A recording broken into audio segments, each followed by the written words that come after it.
Normally I'd have stuff all over this bar, but instead it has to look clean because I can see it right now. This is for you guys. Hello and welcome to Stylishly Smashed, the show where we get fancily liquored up and then I end up spilling shit. I'm your host Travis Wilson, and today we're making a drink that everyone knows the name of, but the last time anyone made it, the Bee Gees had a major hit. That's right, if you went to a strip mall bartending school like I did, this is probably the only recipe you'd remember and still have no idea what it tastes like. This is the Harvey Wallbanger. The Harvey Wallbanger.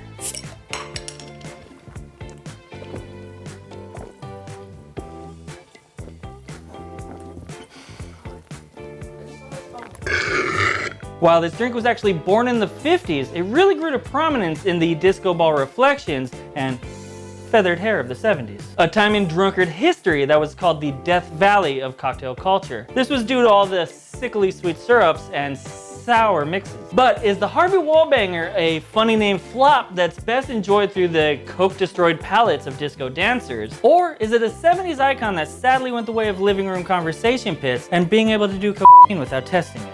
I have no idea, but what I do know is the Harvey Wallbanger is the cocktail equivalent of 1970s Burt Reynolds.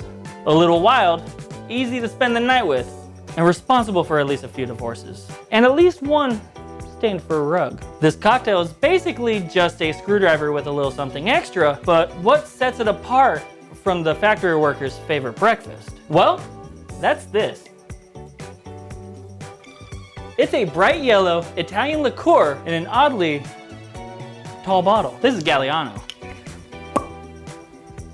Created in 1896, Galliano was actually named after an Italian officer in the First Italo-Ethiopian War, because obviously when you're thinking about war heroes, bright yellow bottles and notes of vanilla are all that come to mind. Well, we know what goes into the Harvey Wallbanger, but do we know where the name comes from? The first origin story I ever heard, and this comes straight from bartending school, when I was counting to 4 repeatedly, like it was gonna give me a PhD. The story actually comes from the bottle itself, where because of its height, all the bars actually had to put it on the top shelf, like back by the wall.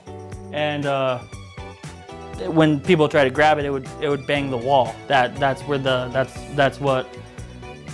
I heard. If this origin story is true, I'm sure that in this cocktail's heyday, dive bars around the country sounded like that one time I got stuck next to the horniest neighbors in a New Mexican Motel 6. Just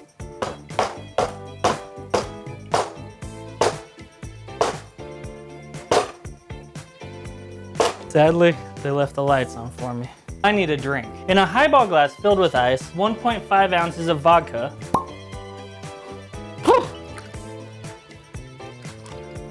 and then you're just gonna do half an ounce of Galliano. Then, orange juice. Give that the old dive bar spoony spoon. And that's it. That's the Harvey Wallbanger.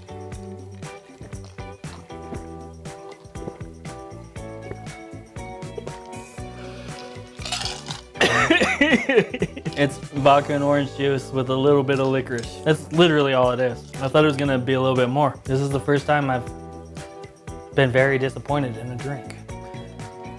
I'm kinda sad. So let's be real here. The drink is the drink, but I still wanna know where the name actually comes from. Do we think that bottle theory is correct? My hair's really annoying me. Sadly, that mulleted man from my random bartending school in Sacramento might not have had all the facts straight. The Harvey Wallbanger's history may remain a mystery. One of the most fun origin stories about the drink's birth actually comes from Los Angeles and a World War II vet named Donato Duke Atone. We're calling him Duke. Duke is actually not a stranger in the cocktail world for creating drinks that have simple recipes and oftentimes ham-fisted names. Duke is also credited / claimed to have created the drinks the White Russian, the Rusty Nail, the Flaming Caesar, and my favorite name of all time, the Freddy Fudpucker, which is just a tequila version of the Wallbanger. So the story goes like this. Duke owned a bar on Sunset in Hollywood. That bar was frequented a lot by Manhattan Beach surfers. If you ever go to Hollywood for a drink after a day of surfing in Manhattan Beach, you're an insane person. You're crazy. To finish the story, Duke had a friend named Tom Harvey. Tom loved his drink so much that he would oftentimes drink so many, he would just bang into the walls on the way out, hopefully not driving back to Manhattan Beach. So while this story is plausible, at least, you know, traffic aside, the problem is records don't actually show Duke ever having a bar in LA, and during this time period, he would have actually been living in Hartford, Connecticut. And you might ask yourself, what was he actually doing in Hartford, Connecticut? Well, that's simple. He was running a bartending school and probably teaching people to count to 4. So if that's busted, then what is the truth? Well, while nothing is certain, a lot of signs actually point towards this one dude named George Bednar, who in 1966 became the director of marketing at McKesson Imports, the company in charge of Galliano. Bednar is credited with making Galliano the shining star of the 70s by creating an ad campaign to help the struggling liqueur find a new fan base. And this campaign was based around a cartoon surfer that loved to say the line, "I'm Harvey Wallbanger, and I can be made." So does the fact that this campaign exists mean that Duke was lying the whole time? Yes, but also maybe no. While Duke's story about how the Wallbanger came to be might not be real, he actually did have a cocktail called the Italian Fascination, which used Galliano. Bednar may have seen this award-winning cocktail and then contacted Duke to help make what became the Wallbanger. Or he didn't. What I do know is it's my turn to make a version of the Wallbanger, or a ballwanger. A melon ballwanger. In your shaker, what we're gonna do is add 1 ounce of fresh orange juice, half an ounce of lime juice, then a half an ounce of pineapple juice. We'll go with a half an ounce of Galliano.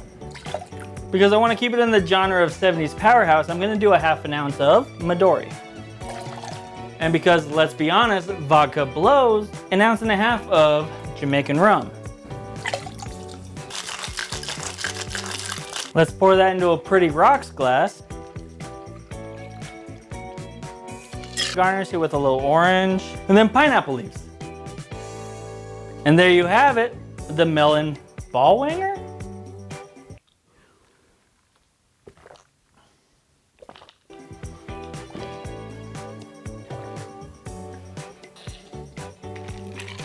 There's a lot to that. I like it. It's interesting. The problem is there's a lot, but nothing really shines through. The Jamaican rum works with the orange very well. The Galliano is not too overpowering, which, to be honest, is a good thing. I would leave it out, honestly. The Midori is there, that sweet melon. It's still kind of herbal. I like this a lot. So there you have it, the Harvey Wallbanger, and then my tropical remix, the melon ballwanger? While one has an origin story cloudier than the back room of Studio 54, the other has enough 70s flair to put the bell back in your bottoms. They're smooth, they're loud, they go down quicker than your Aunt Susie used to when she went to the drive-in with former featherweight champion Willie Pep. And you know what? Cheers to that.